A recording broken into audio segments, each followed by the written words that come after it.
With the current volatility in the market, you might be thinking more strategically or more thoughtfully about your own retirement, especially if you're retiring in the next 5 to 10 years.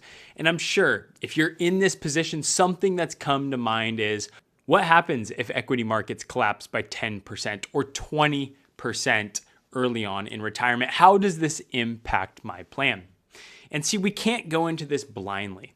We can't just build an allocation that's conservative or focused on preservation or even a moderate allocation for the sake of thinking maybe this can carry me through a down market in retirement. We need to plan this out. We need to stress test our portfolio because the reality is it's more than just your investments. It's everything that you have going on.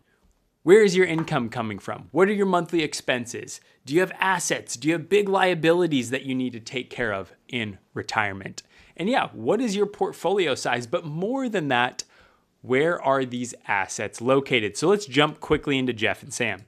Today we can see that Jeff and Sam are 56 years old. They'd like to retire in 6 years at the age of 62 and spend $7,000 per month in retirement.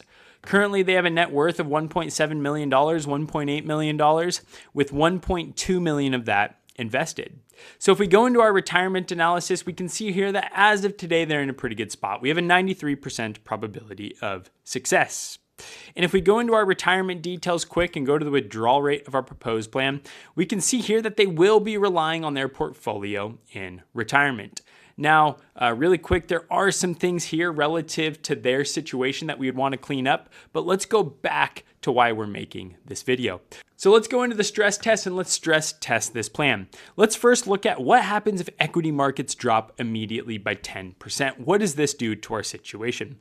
And as we can see here, we still have a 91.5% probability of success. Well, what if equity markets collapse by 20%?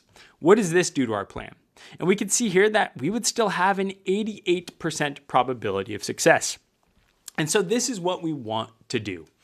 Based on our situation, based on our investment allocation, for Sam and Jeff, that's a 70-30 portfolio, we want to make sure that we stress test this portfolio against the various risks like market volatility, an increase in taxes, low social security payments, longevity, what if you live another 4 or 5 years, inflation, what if inflation hits 9% again? How does this impact your plan? And guys, do remember, it's more than just your investments. It's your entire financial picture. Be mindful of that.